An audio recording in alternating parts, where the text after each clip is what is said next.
Hey guys, welcome to the Brian and Jessi show. We are so glad that you're here with us today. Come on in. Make sure you click that subscribe button so that you don't miss any new content that comes your way from Brian and Jessi. And we're excited to be here today. We've been on a roll talking about how to evaluate our lives. So we're going to continue with that conversation today. Instead of evaluating my life, I want to evaluate your life only. Because that seems more fun to me, right? Okay, let's go. Let's take tabs on you instead of me. No, I'm playing. All of us need to take a little time and see how we're really doing in life.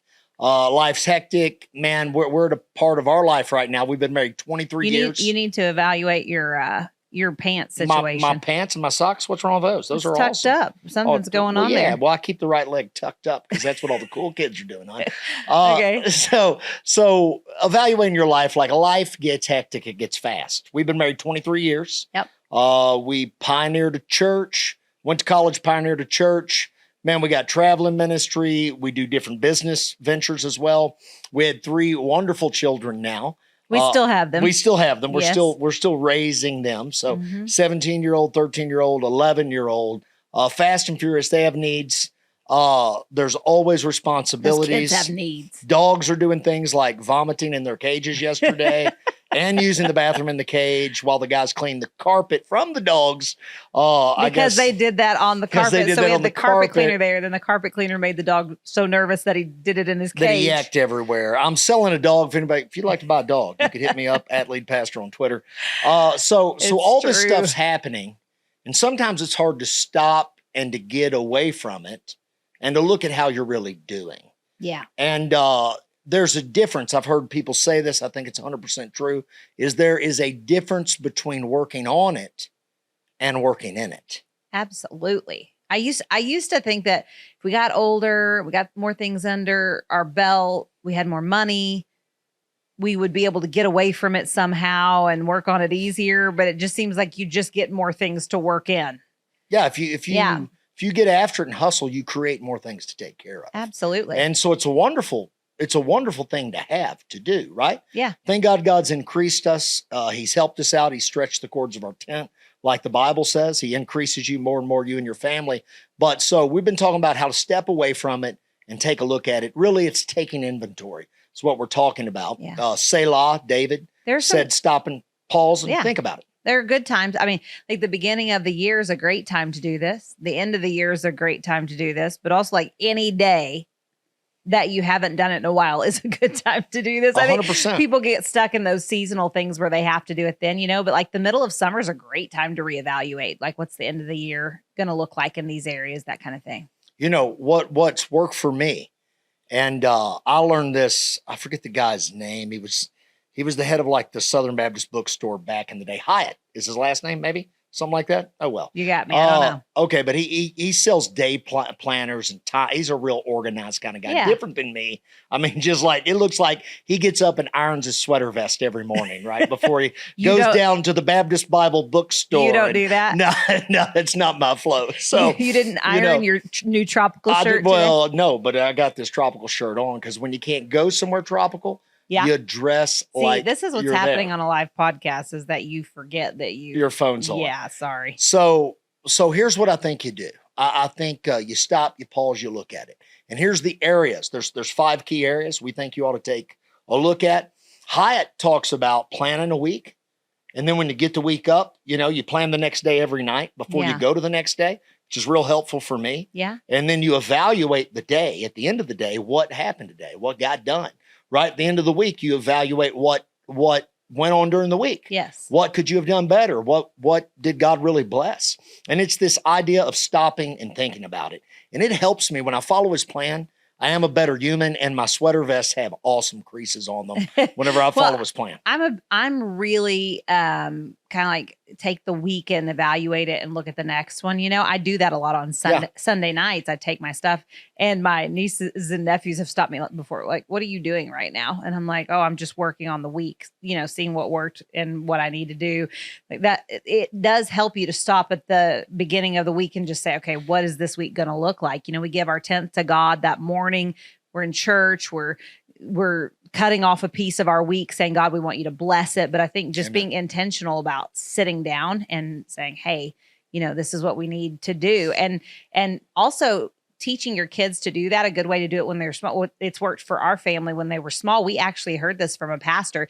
He said, your kids need to know what to expect. They need to know what's coming. If you know what's coming, because so much of life happens, and it kind of shocks you or it surprises you. But I do find that a lot of even anxiety in kids can be put to bed if you give them a plan. This is what we're going to do. And it doesn't have to be like the big thing. It's not like, oh, your grandma's coming this week or whatever.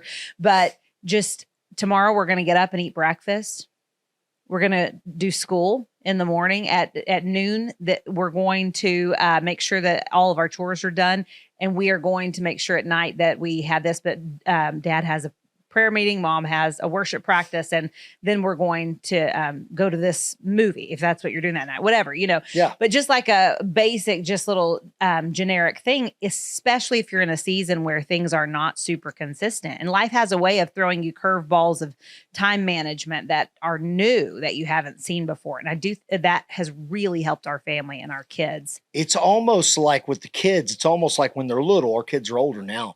But when they're little, let's say, swimming pool's like a trip to Tahiti. Sure. When you're 5, right? It's awesome. It's like, it doesn't matter if I you wish take them. the swimming pool always felt like that. Yeah, it doesn't matter if it's the pool at the Ritz-Carlton or the pool at the Motel 6. If they have pools at Absolutely. Motel 6s, I My don't know. parents are preachers. They used to we never really went anywhere super great, but we would go to these small towns, and I remember there was a pool. I think it was in Borger, Texas. That's big, Bright Lights, big city, Borger, Texas. It was Borger's a great town. Yeah, great people.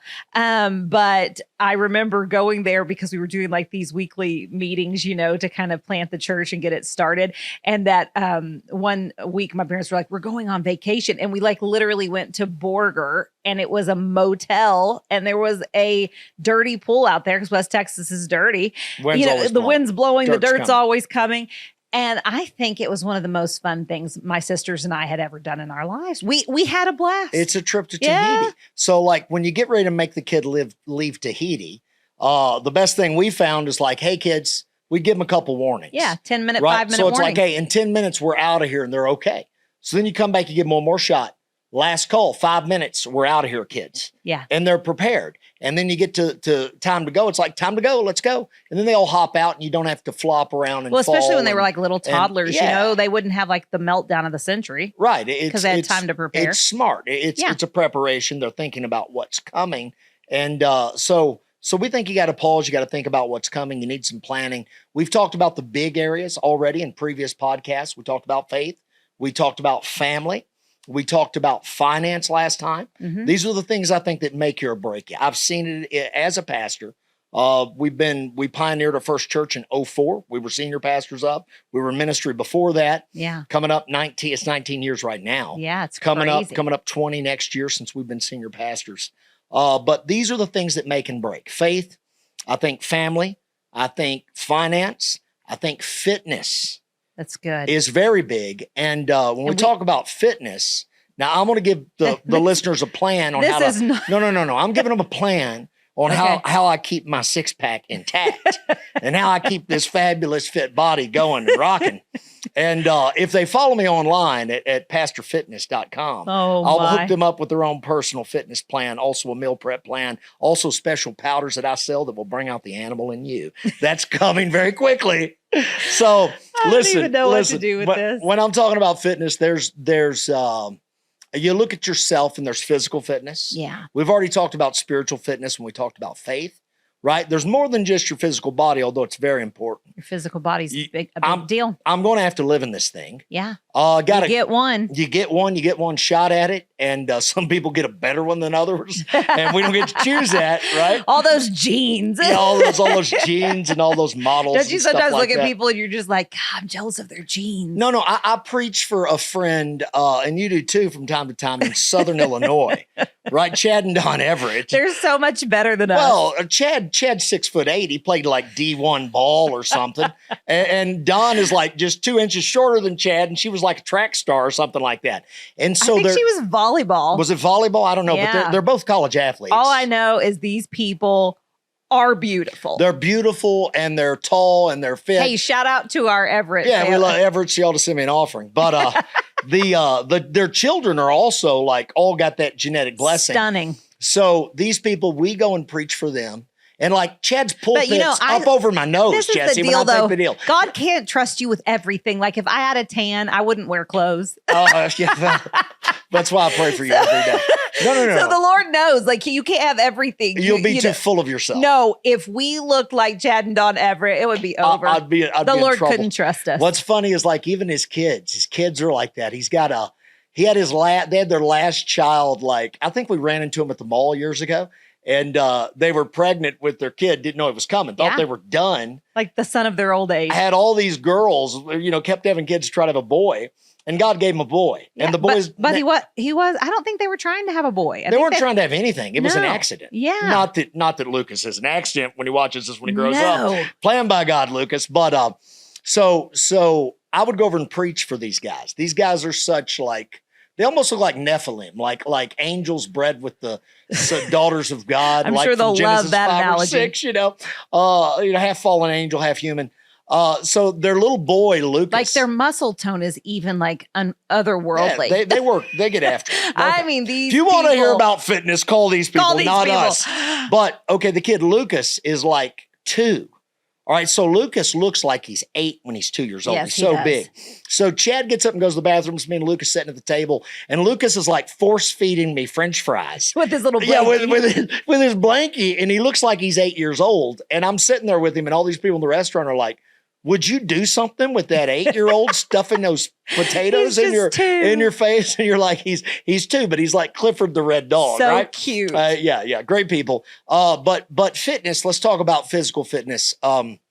I have, and I'll say this to everybody. They can tell by looking at me. I'm not like a workout junkie. I've never done that. I've had seasons where I've gotten in really good shape. Yeah. And I've had seasons where I've neglected that. Yes. I've been focused on it for a while. I'm 45 now, right? Things start catching you.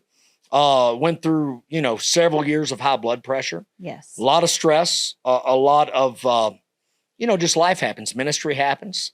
And pressure comes on. This is not a topic that's like been our easiest thing. This is something that we've had to come back and reevaluate consistently. I got to consistently come back to this. Absolutely. So recently I'm down. What am I down? I think I was 278.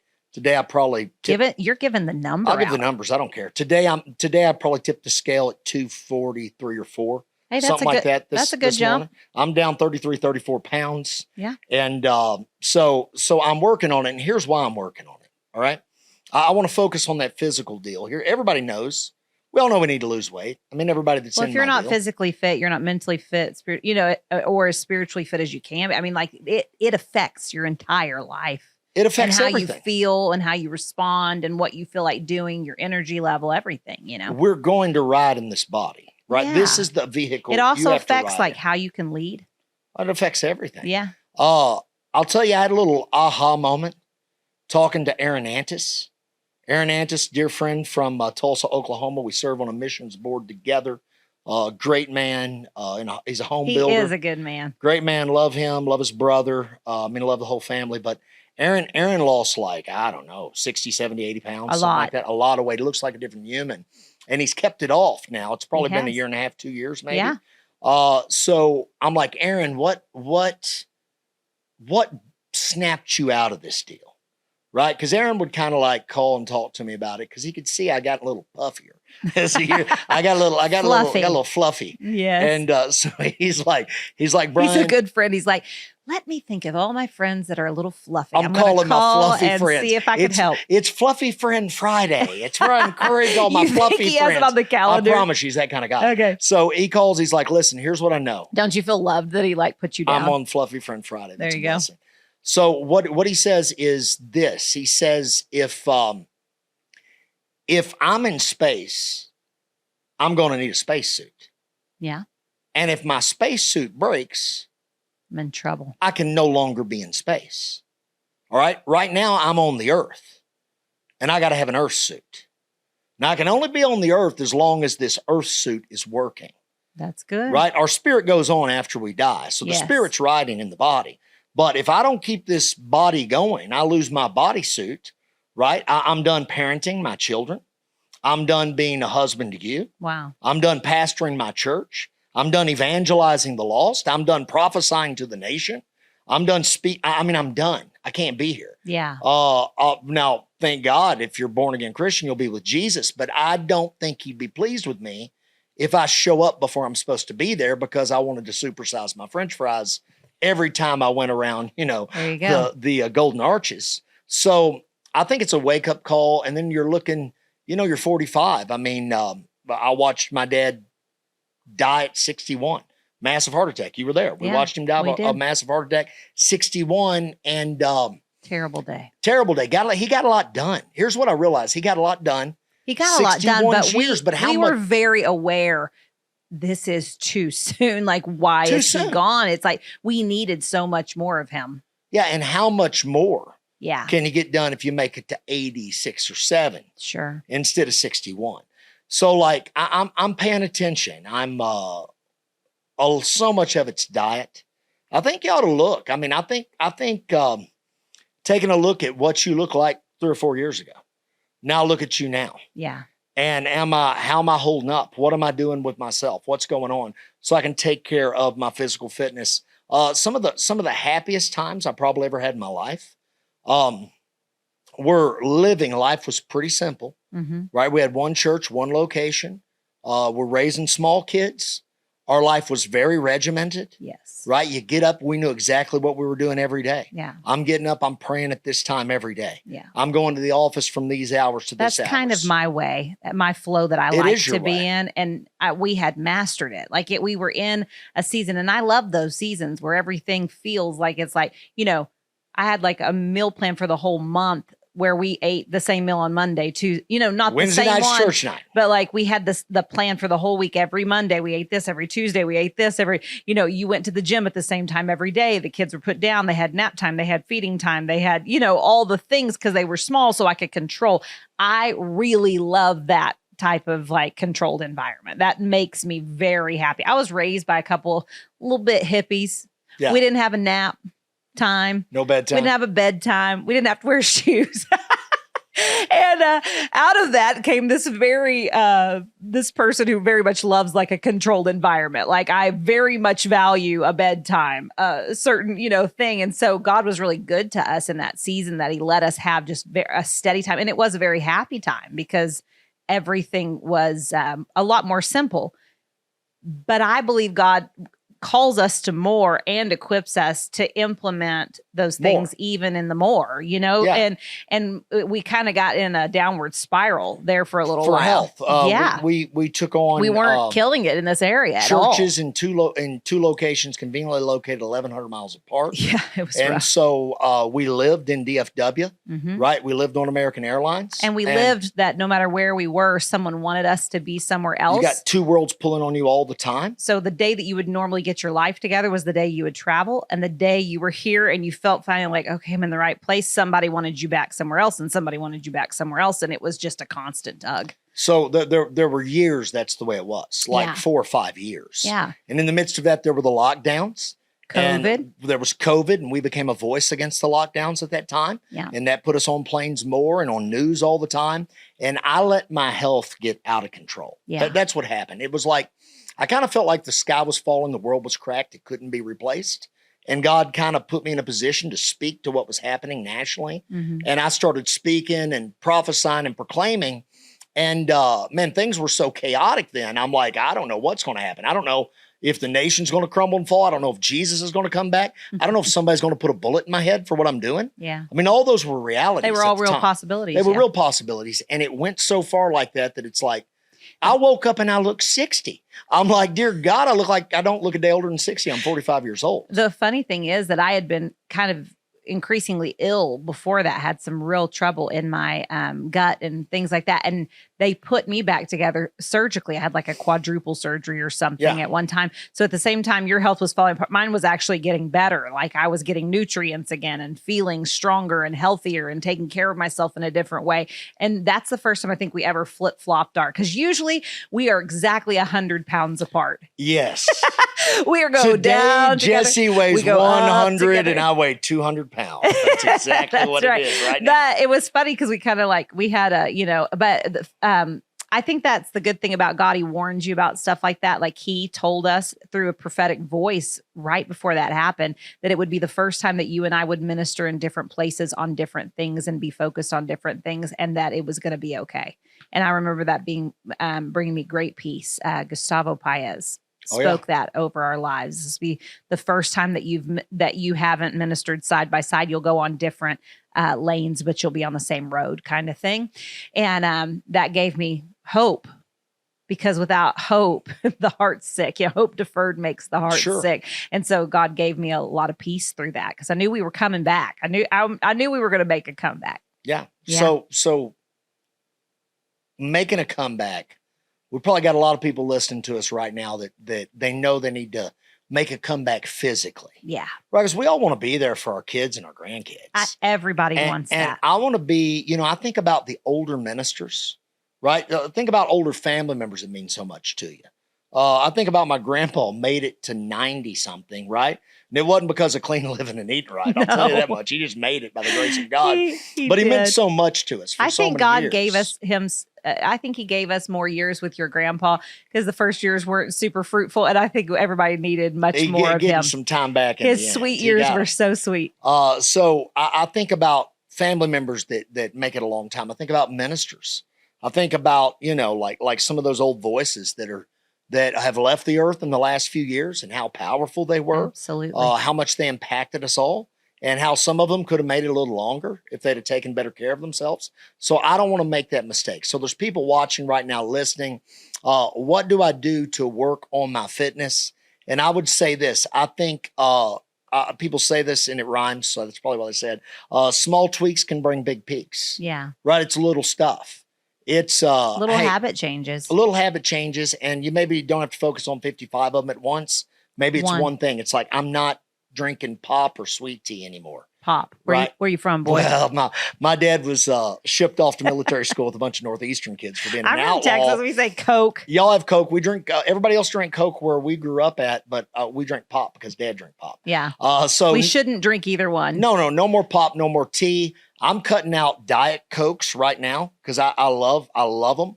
I've kind of been weaning myself like down. Confess your sins. I'm weaning myself down so I don't just start DTing and stuff like that. Oh but, they say the aspartame in them now, without a shadow of a doubt. Not that I trust the health agencies after the last few years. Who could trust them?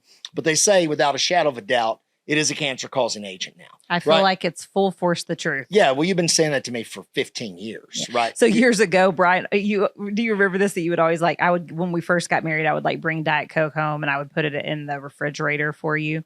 And then I started doing all this research on aspartame, and I was like, listen, I cannot be complicit with your death march. So I will not be bringing Diet Coke anymore. You still wouldn't let me have them in the office. No, she tells the office staff everyone not to buy me Diet Pop. Because I love you. That's so sweet. And so they're like, and he's like, where's something to drink? And they're like,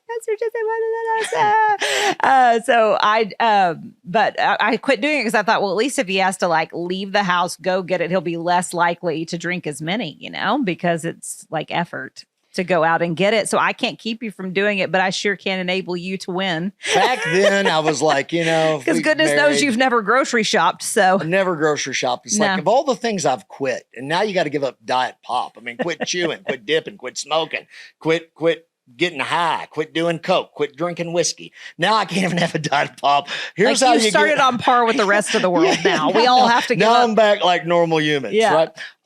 So I think small tweaks make big peaks. Mm-hmm. And so it's like, for me right now, it's, I can leave off the French fries on a lot of meals. Yeah. Eat the protein first, right? Try to stay away from the stuff that's going to inflame. Try to stay away from the sugar and the breads, those kind of things. Yeah. Just doing better.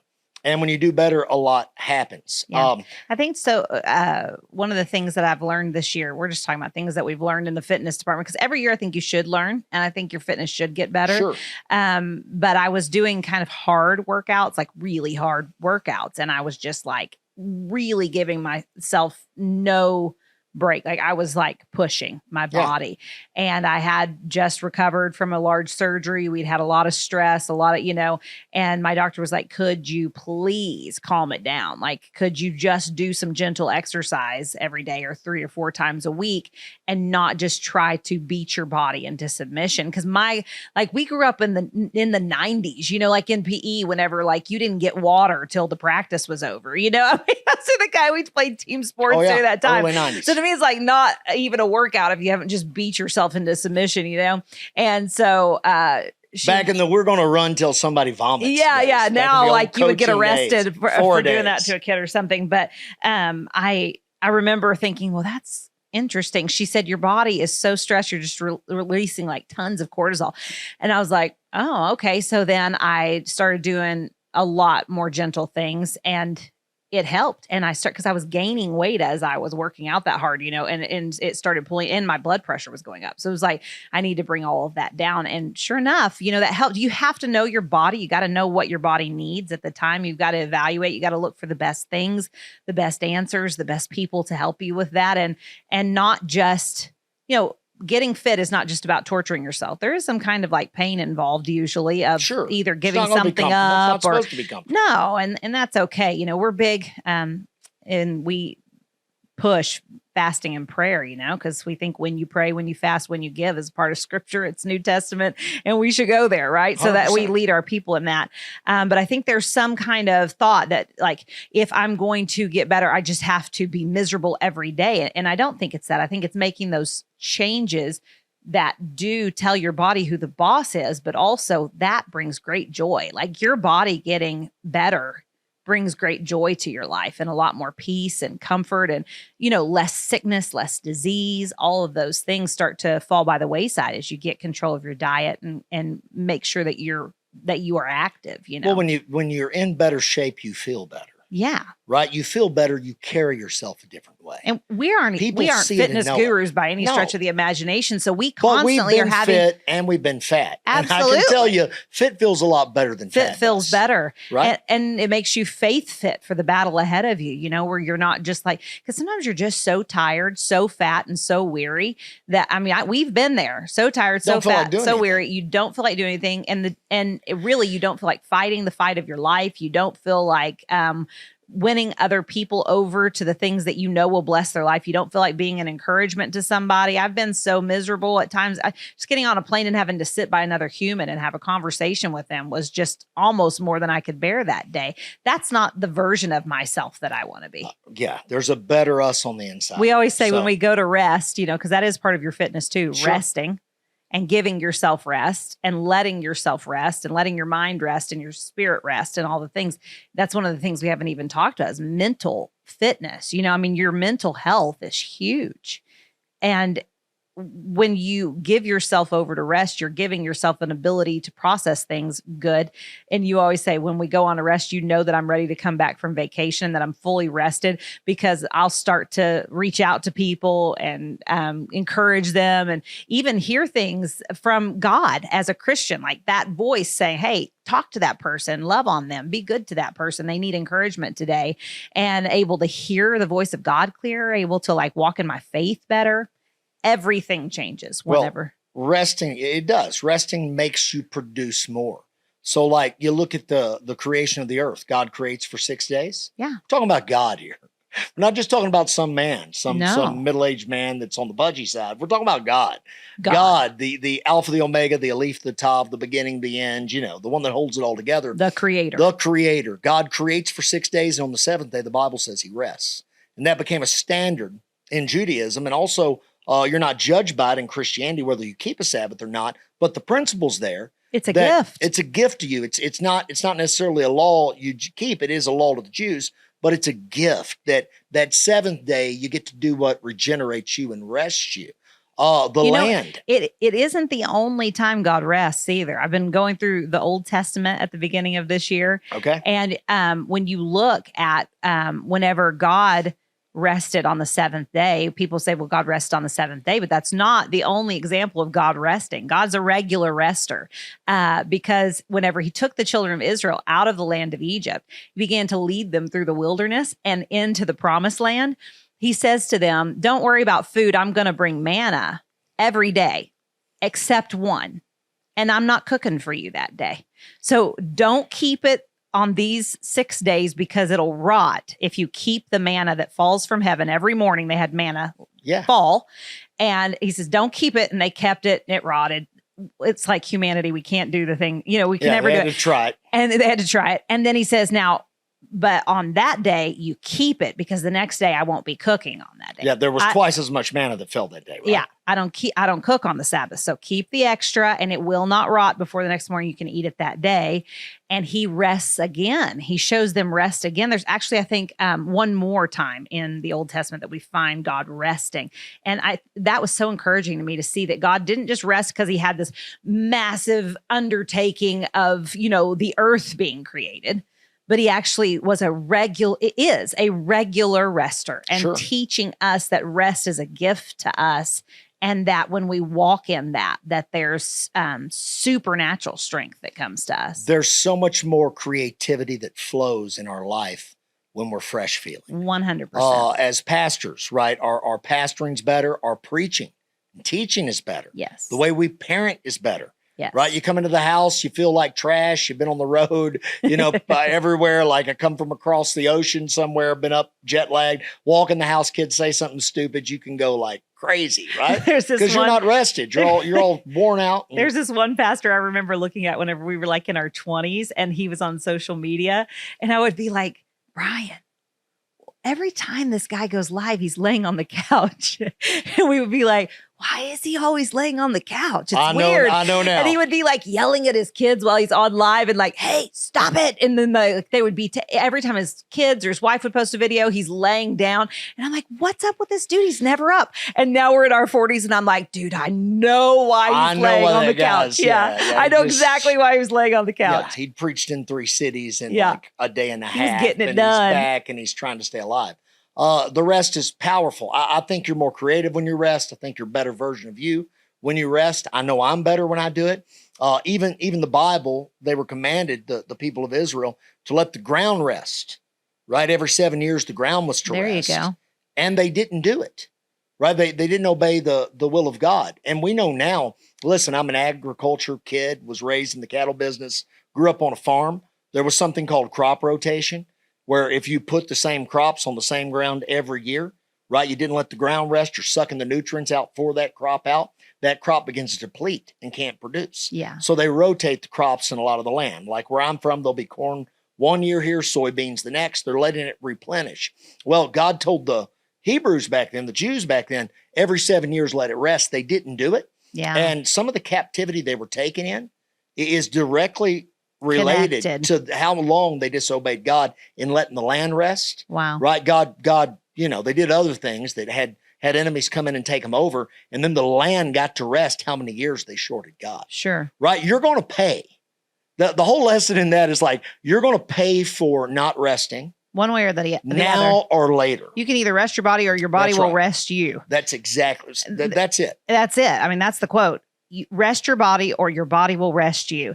And I also am encouraged in this every time because I'm kind of we're both workers by nature. We love to work. We get up ready to work. We work till nightfall. We love what we do, but even things that we don't love, we just are just doers. Well, when we're not working, we're still doing. Like I'm like, let's take them swimming. Let's go golfing. Let's whatever. I'm a little better at it than you are. I like the motion. I like the action. I'm not a sit down around kind of guy. No. And I don't think you got to sit like a potato to be resting anyway. No. That's not what I rest from your normal activity, But I think one of the things that is hard for me is like if I'm resting, I still need to know that there's work getting done because it helps me to rest. But a good leader rests their people. Make sure that their people are getting the rest, that they are taking the same kind of goodness of God and bringing it into their own life, And so we've been in work environments before where no one ever rested. Like there was no rest to be had. It was just, 7 days a week. Church work environments. Church work environments. Absolutely. That like were not secular. terrible. Church work. And we went in with like, we're going to be here for, this many years. We're going to raise kids here. We were gung-ho, young.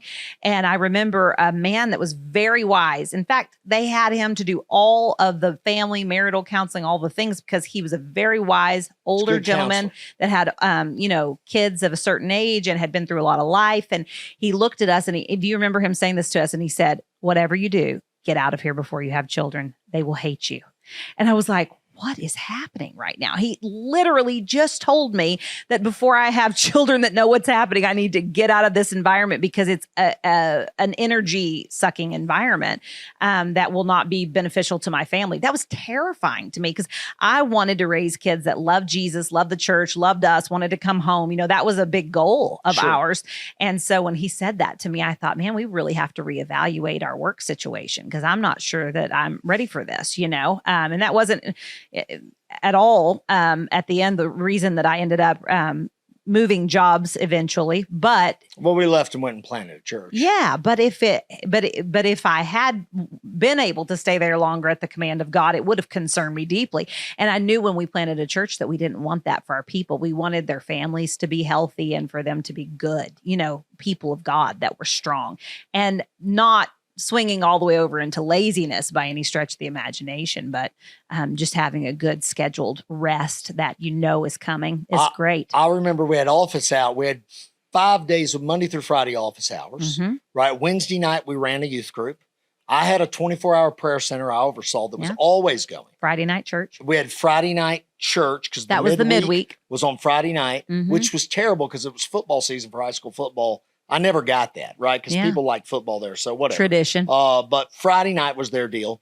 Then Saturday, a lot of times there would be like morning class seminars or something. All the time. We would have to be a part of, often. And then Sunday, you did church all day. Yeah. And so it never ended. And I can work like that. Like I was raised. We're good at it, actually. I'm good at it. So a ton of family business. We worked around the clock. And my dad brokered cattle. And whenever people were running out of grass, right, to pasture their cattle on, everybody starts selling the cattle. So you buy the cattle and place them. It's high time. So, from like end of October, up until like February, we literally almost never stop. We go home and sleep about 5-6 hours, go back to work around the clock. You can do that, but it's not much of a life. So we decided after we watched that at the church, that kind of schedule, and I kind of pride myself and I can work harder than anybody else. Well, I think a lot of people are like, it's been 8 years since I've had a vacation, that kind of thing. It's not healthy. It's not something to brag about. Be a bit prideful. God needed a vacation. Yeah. God set that up. So what we decided back then is there would be, because church staffers, and I'm just talking about church staffers, they got a lot of other work connecting with people. They're here to develop relationships. Yeah. Right. There's other stuff especially they got to like do. Pastoral gifts. Pastoral staff, big time like that. So 4 good full work days, Wednesday night, and then Sunday you're running churches. And then a lot of times Friday and Saturday, something else is coming up. But the office hours are right there to create the other time for them to work in and also to refresh themselves. Yeah. A lot of times, like it is, while we're shooting this podcast right now, it's Thursday morning. Yeah. I think about how many hours I've worked in the last 3 days. I probably worked at least 36, 38 hours in the last Monday through Wednesday. Yeah. Not counting Sunday. And I've been working since, the sun came up today. Consolidated out, All consolidated. Yeah. So when you get to the end of that, kind of like some, even like factory workers, nurses, or nurses, or they'll work big, long stints instead of multiple days, shorter stints, you know? And I kind of like that kind of schedule anyway, but I think most people just think, oh, I've only worked 3 days. And if you've grown up in a 9-to-5 house and you don't have a 9-to-5 schedule, you have to learn to regulate yourself differently. Yeah. And to be okay with resting when God asks you to rest. Now, we are talking to a group of people right now. We're talking to the people that hustle and work.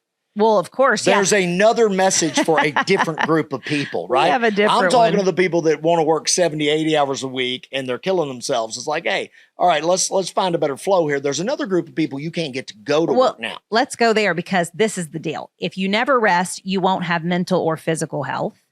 And if you never work, you won't have mental or physical health. No. Laziness. You're here to produce something. Laziness will breed mental instability. And people don't get that. They like the work ethic of our nation has so depleted. I mean, everybody quit working with the lockdowns. It's insane.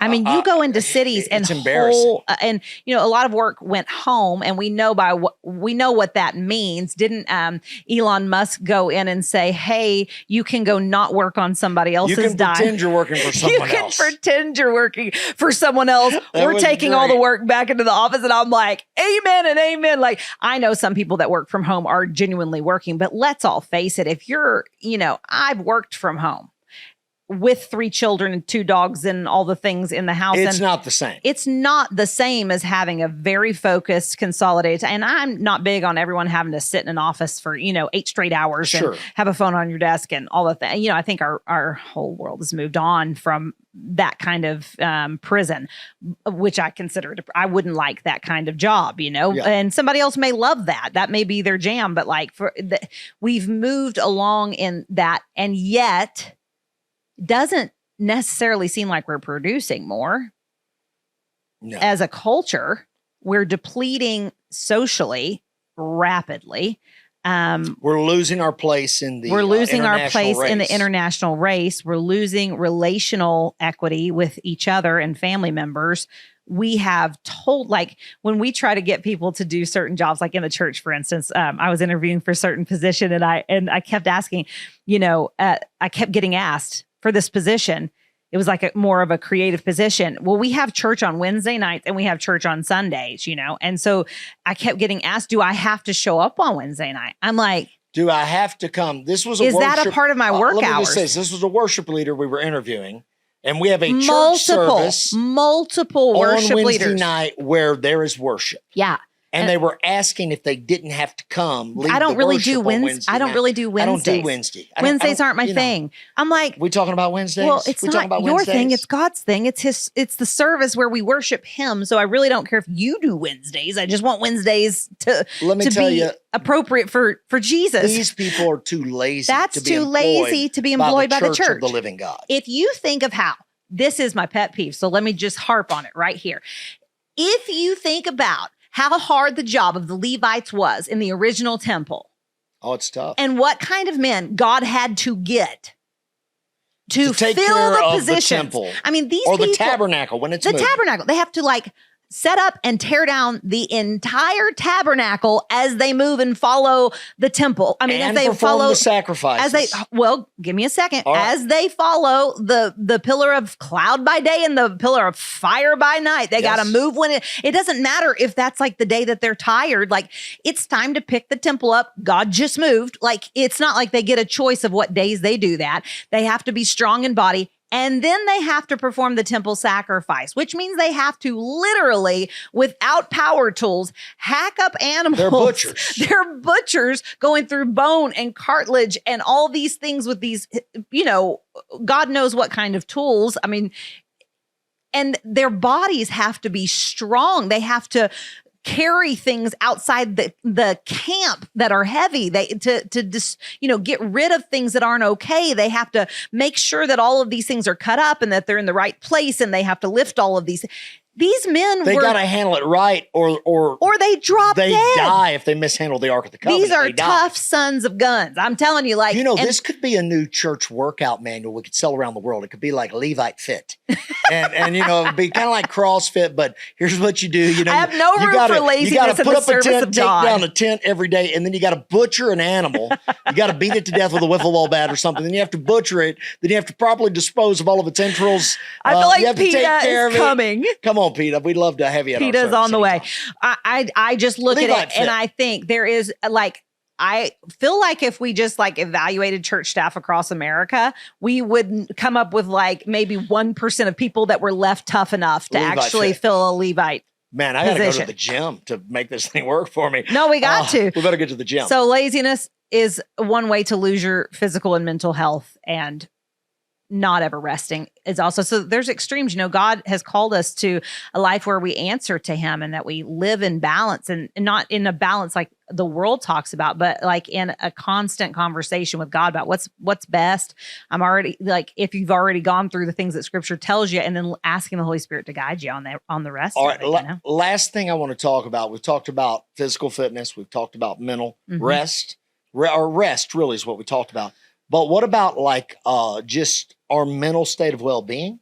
I think people are more anxious. I think people are more wired up. We people know are they more are. fear-filled. Statistically, people are more addicted. We know that. Absolutely. I think a lot of They're it. drinking more. They're drinking more. All that went up with the lockdowns, and it hasn't come back down yet. No.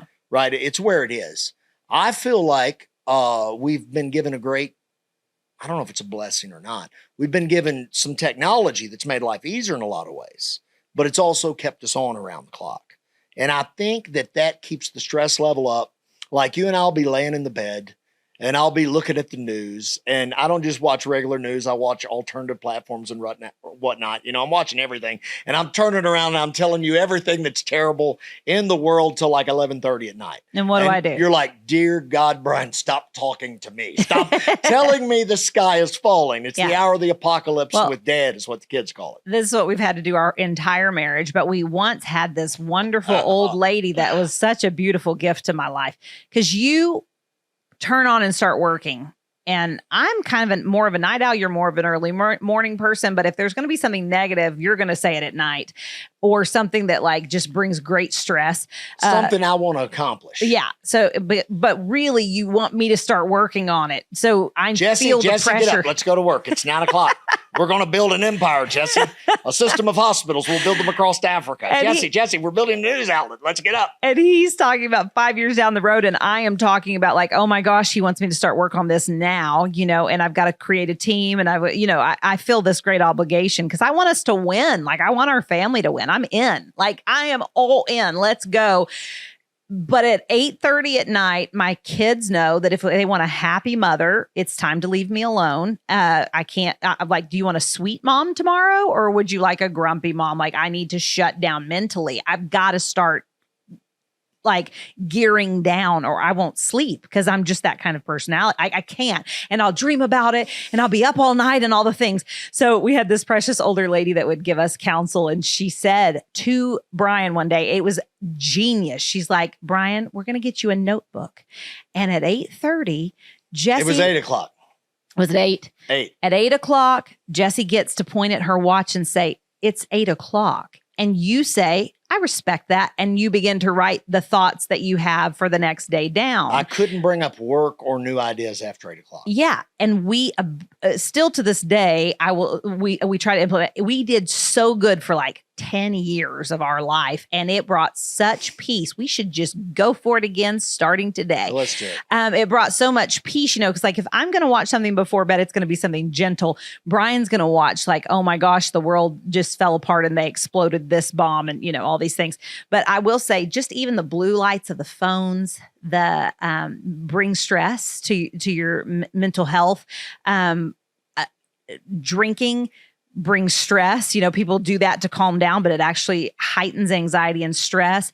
Those studies show now, even if they have a casual drink or two, on like a Friday or a Saturday, right, that at that time they feel like there's lower stress. But what they've done is the other days of the week, it raises the baseline of all their cortisol. Yeah, I think. Right. So they're more stressed out Monday through Friday till they get those couple drinks. That's right. And so it becomes kind of the focus of their week instead of their family, and God being the focus. You get focused on where you're going to get relief, Sure. And we're supposed to be in community. Community's been taken away because we were supposed to stay away from people. Then we got used to staying away from people. People did. We don't give time. I think that's why God calls us away in prayer, because it's a time for us to calm our nervous system, quiet everything. You don't feel good about playing on your phone while you're in prayer. It's like a natural thing that I should not be doing. Hold on, Jesus. Text message. Hold on. A text message just came in. I know I'm meeting with the King of Kings. Where we got the windows tinted at. I got to answer it right now because I had a red receipt, whatever. So I think that people, our mental health is just plummeting because we refuse to really draw boundaries. We're not great at boundaries as a people, or, those boundaries that say, I'm not going to watch this kind of thing. I'm not going to talk to this person. Like, there are people that I literally have on my phone. It's like their name and then exclamation points. And when their name pops up that they're calling, it's an alarm. And that tells me, like, unless I'm in the perfect mental place, in the perfect physical place, and the perfect spiritual place, do not answer their phone call. This person. And some of you need to add that to you. It's all right to not answer some people. Absolutely. It's all right to not let some people in your life. You owe you owe no man anything but to love them. And I can love them over there. And I can love them over there without answering their phone call. So there are times we just have to draw a boundary and say, this is like, and for me, it's 8:00. I have to start I'm landing the plane, not taking up to go on another flight. I'm landing the plane. This has got to happen. So there's just some kind of like instinct in me that's saying, come on, let's do this. Yeah. And I think everyone has a natural instinct for that. Whenever you're adding things, stimuli and substances to that place, you end up heightening, going back up again. And you are then you can't come back down, and people are like, oh, I'm stressed, I'm this, I'm that. But if we allow our natural state to kind of go into its natural place, God's created our bodies to get up with the sun and to go down with the sun. It matters. And if you don't believe it, take a kid into a different time zone with different throw their schedule off, fly them around the world. Like even from Kentucky to Texas, the sun goes up and down at such different times. And it took a long time for our kids to regulate to that. I think God created our bodies to do those things, and for our mental health, we got to go outside. We have to see the sun. We have to, there were years that I spent inside an office. I got more and more pale as the years went on. And I just decided, you know what? I'm going to see the sun every day. Well, I won't do that. Like, that's the one thing that's a non-negotiable for me. I'm like, I'm going outside. I gotta get in the sun. You'll be like, I'm vitamin D deficient. I'm like, how do you know you're vitamin D deficient? Like, I promise you, I know. And then they'll go to the doctor. They're like, you're vitamin D deficient, which everyone is. I'm leaving. It's like February. I'm going somewhere where the sun's shining. Yeah, you do. I'm out of here, man. You're done. Yeah, I'm done. I need sun. I think one of the biggest things we could do is like, I got this thing right here in the chair right now. Right, yeah. The phone is in the chair. It conveniently has a picture of King Charles. The kids put a fun picture. King Charles's massive fingers there because they don't his sausage real, fingers. His sausage fingers, and they say that's the kids add something beautiful to your life. Genetic every week. Inbreeding, right? Makes your fingers like this. So my children do that for me. But the phone is always on you. Yeah. And so I think when we go to bed, when we go to sleep, we've heard people talking about this. I think they're right. Is that you don't keep the phone in the room with you. You ought to get an old school clock, right? Take the phone, and I get it if your kids are off at college or something, you got to have a way to notify yourself. But you take the phone and you put it in another room on the other side of the house. And that probably cuts down. There's got to be stuff we're interfacing with as far as signals, right? Yeah. You got Wi-Fi. You got, of course, that's there anyway. But let's say 5G. You have 5G, whatever it is. I'm not an expert on that kind of stuff, but I know enough about human behavior to know we interface with like we should have someone come on and talk about that. Somebody that knows that they interface. You interface with, when the sun's up, moons, tides, all of that affects humanity. Absolutely. You can't convince me that this isn't affecting us some way. So what if we can minimize that? You sleep and you're in your bedroom about a third of your life. Yeah. So if you can minimize that, put that somewhere else at that time, I think it's got to help rest. It's got to help your overall fitness and maybe your mental decompression. Love it. So I think those are some things that can help us all, and we ought to not just preach it; we ought to practice it. So let's work on some of that this week. I love it. Yeah. Hey, it's been an honor to talk to you, love, and it's been an honor to have you listen to the podcast. We're so glad you were with us. Yeah, like and subscribe, share this out there to somebody. Thanks for hanging out with us, Brian and Jessi Show, and check out some of the info we got.